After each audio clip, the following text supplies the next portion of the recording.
heads towards its next rendezvous, the Pyrenees, which begin tomorrow with the climb of Lutz Ardiden. We're in Millau this morning, just below the mountain where Marino Lageretta scored his first ever stage victory in the Tour de France at 33 years of age. A most consistent rider in this race, and at last he's had his just reward. The overall situation: Claudio Chiappucci is still on top, but looking increasingly fragile now. 1 minute and 49 seconds ahead of Eric Breukink, 2 minutes 21 in front of Greg LeMond, 4 minutes 26 ahead of Pedro Delgado. Ronan Pensek slowly slipping away, down to fifth at 4 minutes 55, and Gianni Bugno is in sixth place, but over 6 minutes behind. Every day in the Tour de France is a competition for the journalists, in which they can name, they hope, the first 5 riders to finish in the correct order, for which they receive points. And there's a nice prize every day for the man who gets it almost right. Paul Sherwin has won one stage, he's finished third in another. So we thought we'd ask him this morning as to who he might decide for today. Just look at this. He's gone for Sean Kelly. Well, he's a brave man, because Sean Kelly hasn't won a stage in the Tour de France since 1982. But Paul feels the terrain today will suit Kelly, and he might manage to springboard away near the end in a small group and win the sprint. He's gone for Dag Otto Lauritsen, another lone escape expert, for second place. And then to play safe, he's put in Johan Museeuw to clean up in the sprint. Now, the stage today is a good one for this sort of breakaway. It starts in Millau. There's one small climb, second category, in the middle. But then there's a small hill comes towards the end where a leading group could break away and decide this stage. It's a ride of 170 kilometres. And we start today with the sad news that after 75 kilometres of today's stage of the Tour de France, Robert Millar has abandoned. He called for the race doctor just before starting the second category climb of the Col de Zee, and the news came shortly over the top of that climb that Robert Millar had abandoned the race. Now, that is an absolute surprise. We must assume that Robert Millar has developed some form of sickness during the night, because nobody was aware of any problems at all with the rider from Z. Even yesterday, he was one of the driving forces in a breakaway that escaped near the end. So that is terrible news, because with the Pyrenees starting tomorrow, where we expected Robert Millar to come good and provide us with a stage win, he leaves the Tour de France today. And it all happened on this climb, the climb of the Col de Zee, which is 13 kilometres, a steady climb uphill, and it's where the breakaway of 19 riders who still lead the race at the moment have formed. In the breakaway was Eduardo Chozas, the most dangerous man of all of the group. He was 10 minutes down overnight, and the breakaway at one stage was 8 minutes in the lead. And we can look down now at the big peloton under full pressure here, because word has spread that Chozas is in this front group. And now in the last 2 or 3 kilometres, Charlie Motte has broken clear of the lead group. And so Motte is making a dash for the finish, which is approximately 26 kilometres away. Chozas is still working in the chasing group, and the last time check we received was that the group was approximately 7 minutes ahead, and Chozas is still making good inroads into the race lead. He won't take the yellow jersey, of course, but he could come good in the Pyrenees if he keeps this sort of gain up. He's the honours list of Charlie Motte. In his last 3 Tours de France, he was 6th last year. 4th was his best ride in 1987. He's been largely a disappointment this year, but Paul Sherwin alongside me now. We're both very disappointed, Paul, about the loss of Robert Millar. Well, it's been a sad day for British cycling that Robert has actually retired. I'd like to know what happened to him, but it's quite easy in the Tour de France to get a stomach problem or even a drop of bronchitis. Robert seemed to be going so well the last few days. It must have been something like that to have taken him so quickly. So you can see the panic here in the group behind as they try to sort themselves out to get attacks going all of the time. This is the chase group which Motte has left, and it's splitting up now because there's blocking going on by the RMO riders in this group because of Motte up front, and the Chozas wants to keep it driving because he's climbing the overall classification. Well, nobody wants to chase us at all, and you can see there's a group of 4, 5 or 6 riders getting away there. Motte going away all the time. He's got 55 seconds lead. This is not a very good move at all for this breakaway group, who've been away for a long time, because now that there's no work going on amongst these riders, it'll help the bunch to come back, which is not very good for Chozas at all. No, I think he sensed that as well, Paul. They're 19 riders strong. They came together on the climb of the Col de Zee. There was 2 groups went clear, and they formed at the front of the race. And that's the way it's been now since about the 60th kilometre point of the day. Quite a few riders have no wish to chase at all, and while they keep on doing this, the bunch is going to come back, because unusually today, the heads of state, as it were, the Z team of what was Robert Miller, but of course still is Greg LeMond, the PDM team and the Banesto team of Pedro Delgado, they've all had to combine today and start the chase. So instead of seeing one team chasing the main field, we've been treated to 3 teams driving the field along, because they want to bring back Chozas, who's part of the Spanish Once team. And one man who did miss out in that split there was Stephen Roach. Not like Stephen to miss a little split like this, because he's normally the kind of rider who's very clever when it comes to a split like this, and he's nearly always in the first part. Jean-Claude Colotti from the RMO squad sat at the back of this group. He won't want to do anything at all to help this group come up to Charlie Motte, because he's one of Motte's teammates. This will be a good move for him, because he's an extremely fast finisher. Well, Bruno Cornier in the blue Z jersey there, he's a teammate of Greg LeMond. He's the passenger as well. He won't work with this group at all. And just joining up now, the Banesto rider Alonso. He too is along for the ride, because these men are trying to protect the lead of their team leaders, Delgado and Greg LeMond.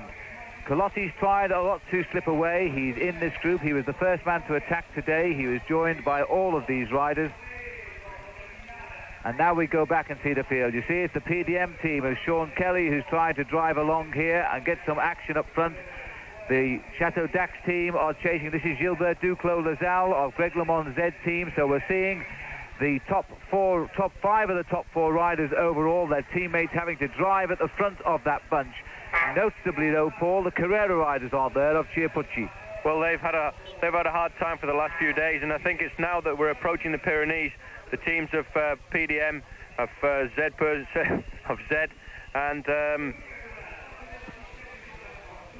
and the Banesto. And the Banesto, yeah, they're the ones who really want to make sure that nothing happens before we get into the mountains. So they're the teams really who are taking over the work now, and Chiappucci's just holding on to his yellow jersey as each day goes by. Well, this is the group chasing down, they hope, Charlie Motte, who wants to actually win back a little face in this race, because he came into the race as one of the French favourites, and he's largely disappointed. So there's the group. Ahead of this group by just over half a minute is Charlie Motte. The man with most to gain today is Eduardo Chozas in this lead group, approximately 7 minutes ahead of the main field. Finish point for a stage of the Tour de France means 15 minutes of fame for 2 French towns every day. This is Le Puy-en-Velay, which may never see so many journalists in one place again. It seems determined to make the most of it. Some towns on the Tour route will do anything to call attention to themselves, including dressing residents up in medieval costume to promote the particular attractions of the area. That usually translates as food, and every region has its own specialities. Along with the usual cheeses and wines, Le Puys were a green lentil, which didn't go down too well, and an even greener aperitif. The problem is that the Tour masses have seen it and eaten it all before, very possibly on the previous day, and each local chamber of commerce must try to outdo their counterparts in the last town. Hence the appearance of the cannon, and in Le Puy, some local mood music.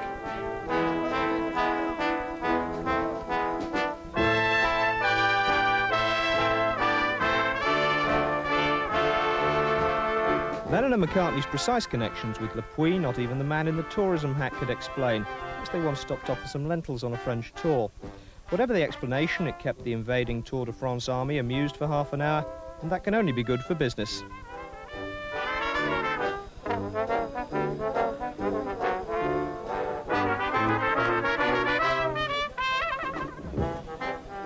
The City Fathers here hope that even if people forget the name of today's stage winner, they'll remember the local vintage. The Tour entourage, meanwhile, is looking forward to Thursday's stage, which finishes in Bordeaux.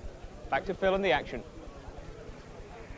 Well, thank you, Gary, and there is plenty of action here today, because the leading group of 19 has fragmented all over the roads of France here, and we're still watching Charlie Motte hang on. Incredibly, Charlie Motte, in his 7th Tour de France, has never won a stage in this race, and he's had a sparkling career as well.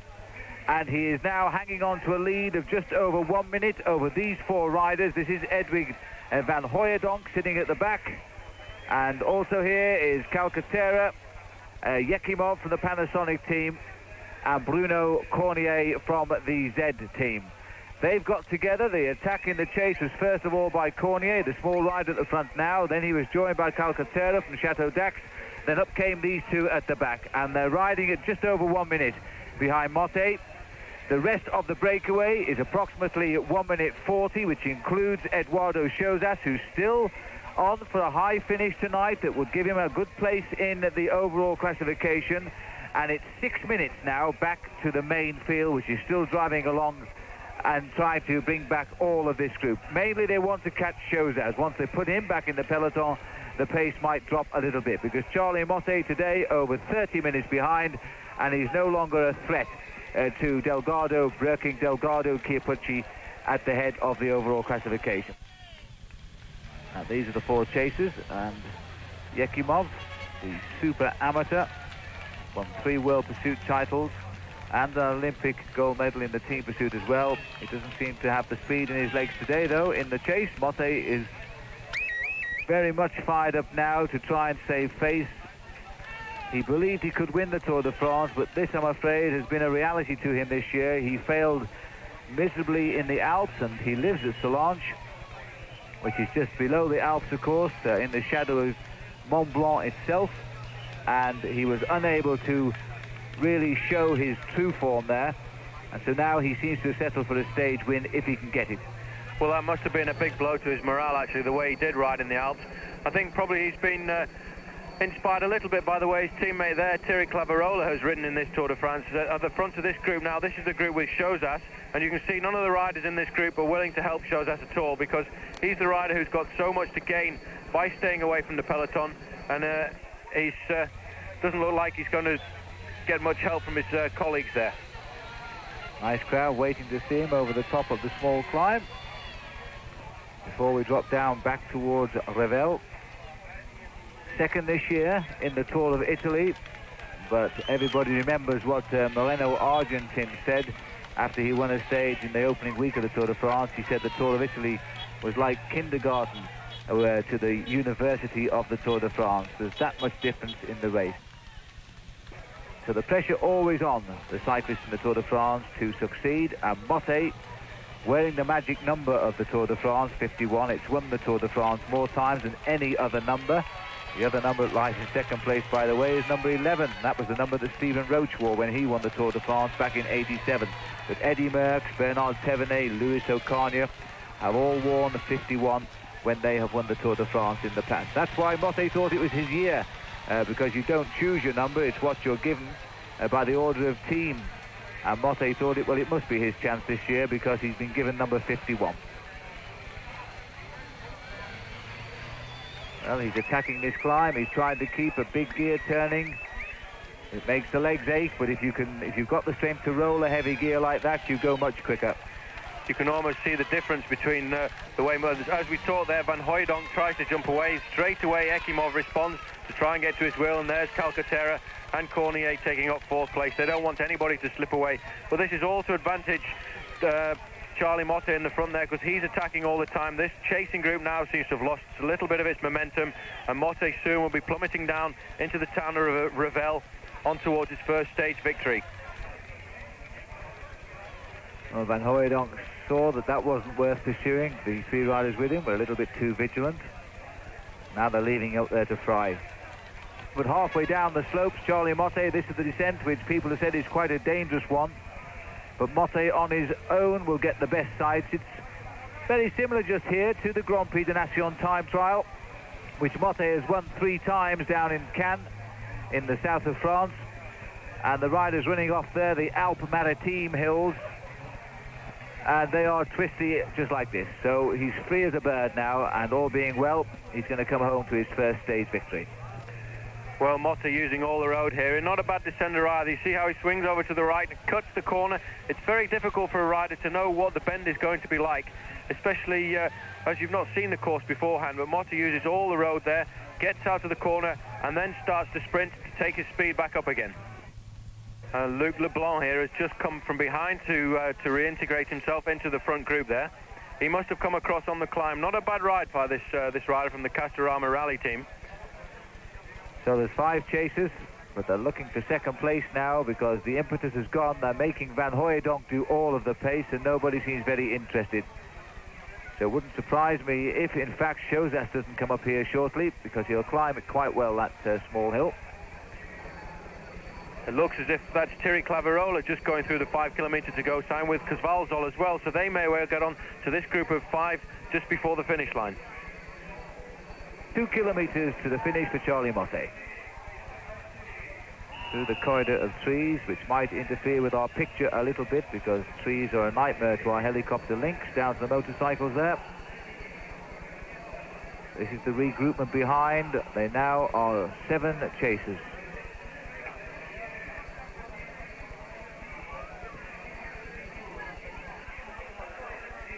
No further news from the course to say where Chozas is, I'm afraid, nor indeed where the peloton are, but they'll be closing in.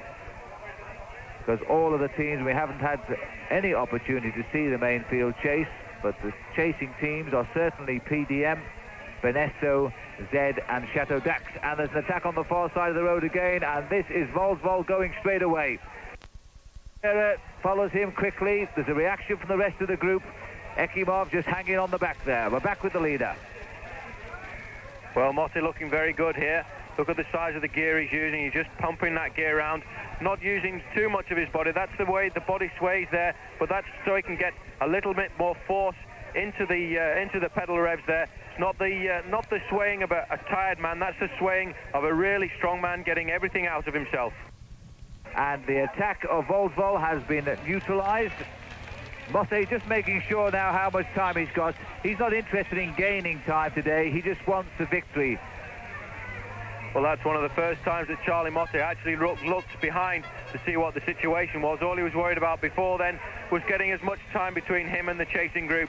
That little look over his shoulder was just to make sure that he wasn't going to get caught by a surprise return of those chasing groups in the last 400 or 500 metres. Now he's going to enjoy this, Paul. The first victory ever. Up goes the zip on the racing jersey. The peak of his cap is turned up. He's just making sure there's nobody else.